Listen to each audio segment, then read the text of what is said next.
Alright, so in the previous video we discussed the general form of finding the derivative of an integral, and we had this crazy expression here. And in this video I want to do an example where we apply this form to this example here. So what I'm given is I'm told that if big capital F of x is equal to the integral from x squared to 5x cubed of ln of t dt, I'm asked to find the derivative of this thing.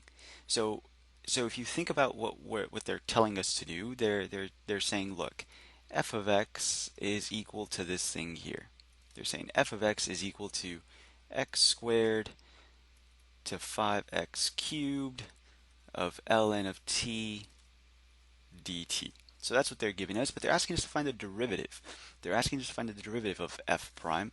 So again, then f prime of x, so if I take the derivative of both sides, the derivative of f is just f prime, but the derivative of this guy, well, we're going to have d dx, so I'm going to take the derivative with respect to x, and I have this ugly mess in here.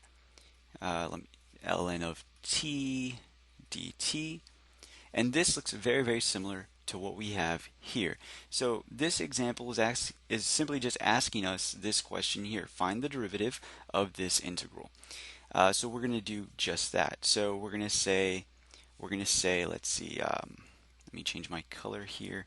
We're going to say that f prime. Oh, let me not do it in green actually, because I'm going to use that color for something different later on. Here we go. Okay, so f prime of x is going to equal. So what we're going to do is we're going to look at what we have here, and we're going to apply this form here. Well, it says that all you have to do is you take your upper limit and substitute it into your function here.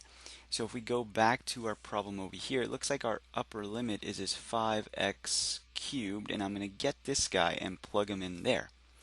So then I will have, well, I'll have the function ln, but now instead of ln of t or ln of just x, I will have ln of my upper limit, which is 5x cubed.